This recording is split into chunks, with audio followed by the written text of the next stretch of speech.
त्याच्यामध्ये काही तडजोड नाही. आणि म्हणून जे आपण बोलतो त्याचं पुढं मागे वळून पाहिलं, आत्मपरीक्षण केलं तर नक्की या सगळ्या ज्या काही चुका आहेत ते आपल्या लक्षात येतील.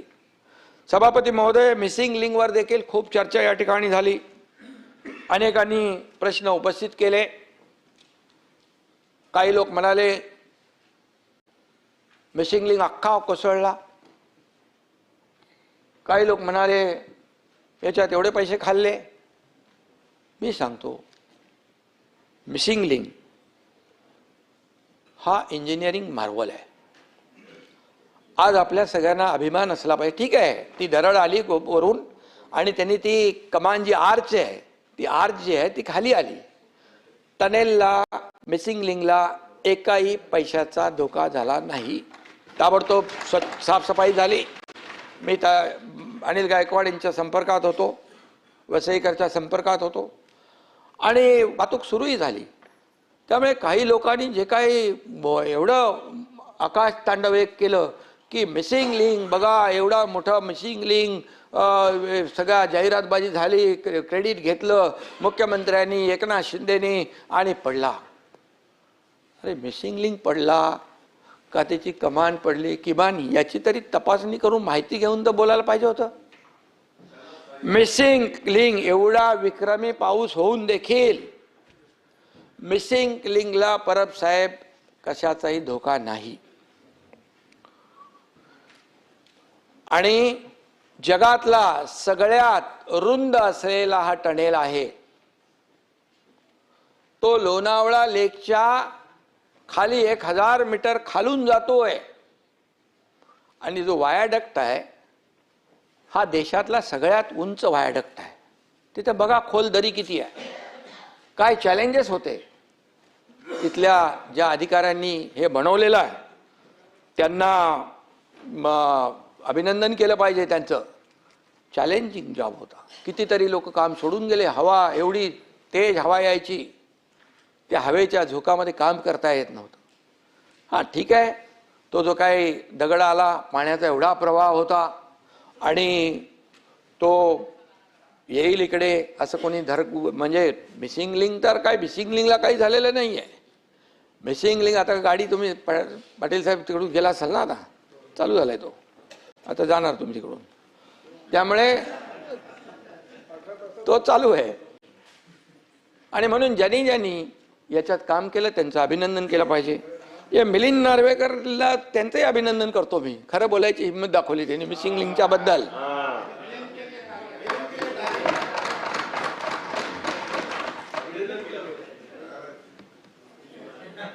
एक ध्यान में रखो, सत्य परेशान हो सकता है लेकिन सत्य पराजित नहीं हो सकता है. आणि म्हणून मी त्यांनी ट्विट केलं, पण काय लोक ट्विट करत होते, ठीक आहे. पण एक मी दुःख या गोष्टीचं आहे की हे जे काही आपल्या प्रकल्पांची बदनामी करणं, ही का आमची बदनामी नाही, सरकारची बदनामी नाही, मुख्यमंत्र्यांची बदनामी नाही आहे. परब साहेब, ही आपल्या राज्याची बदनामी आहे. आज या मिसिंग लिंकला पाहण्यासाठी देशातून नाही विदेशातून लोक येत आहेत. कसा हा मिसिंग लिंक झाला, कसा वायाडक्ट उभा राहिला. ठीक आहे, त्या पाणी आलं, फ्लो आला आणि त्याची कमान जी आहे ती बाहेर लावलेली आपण ते डेकोरेशन सारखं फसाड टाईप ते खाली आले. आणि म्हणून या ठिकाणी महाराष्ट्राचे शत्रू ही करत नसतील एवढी बदनामी आज लोकशाहीमध्ये आपले विरोधी पक्षातले सदस्य किंवा सदस्य नसतील, आपले कोणी असतील, नेते असतील, ते करत असतील.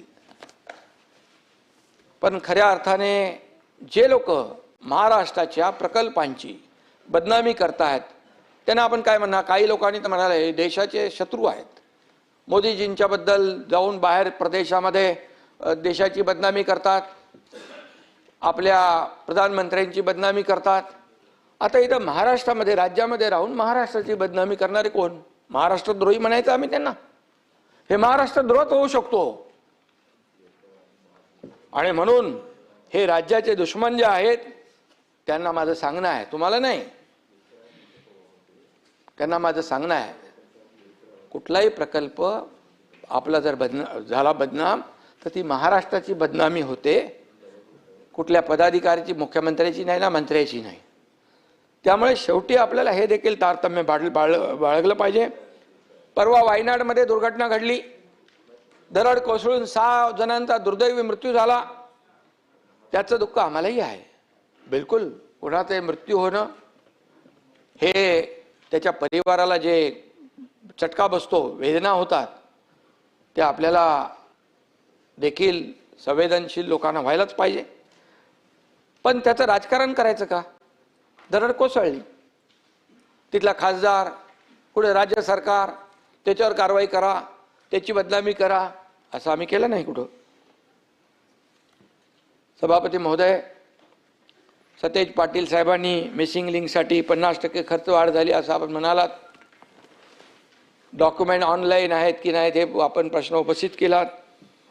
पण मी आपल्याला सांगतो, या प्रकल्पाची किंमत 6,695 कोटी रुपये, प्रत्यक्ष खर्च 7,189 कोटी रुपये, वाढ फक्त 7.26%, मंजूर रकमेच्या 10% देखील कमी. ही वस्तुस्थिती आहे, ही तपासून घ्या. लपवाछपीचा काय विषय येत नाही. मी ते सभागृहात बोललोय आणि मी ते बोलल्यानंतर मी जे बोलेन ते तपासून घ्या. कागदपत्रे NIC पोर्टलवर उपलब्ध आहेत, ती देखील आपण पाहावीत, वाचावीत. हा प्रकल्प अत्यंत गुंतागुंतीचा, मी मगाशी म्हणालो, तांत्रिकदृष्ट्या अतिशय आव्हानात्मक आहे.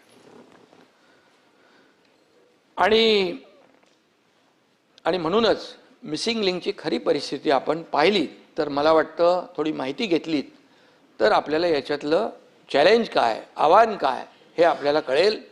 आणि ज्यांनी केलं त्यांचं कौशल्य देखील आपल्या लक्षात येईल. जे झालेलं आहे त्याचं समर्थन आम्ही बिलकुल करत नाही. ताबडतोब ते सुरू झालं पाहिजे, मार्ग खुला झाला पाहिजे, याचं काम केलं आम्ही ताबडतोब. एकदा तर दरड कोसळली, मी मंत्री होतो तर स्वतः जाऊन तिथे थांबलो होतो. मी आमचे त्या दिवशी पण राजे होते, शिवेंद्र बाबा तिकडं गेले होते. या सतेजजी, या प्रकल्पामुळे मुंबई पुणा 40 मिनिटांनी अंतर कमी झालं. पुढचं सातारा, तुमचं कोल्हापूर, सगळंच. पश्चिम महाराष्ट्रामध्ये हा गेम चेंजर प्रकल्प आहे. दर दिवशी 1 कोटी रुपयाचं इंधन वाचतंय, प्रदूषण वाचतंय, वाहतूक कोंडी वाचते आहे.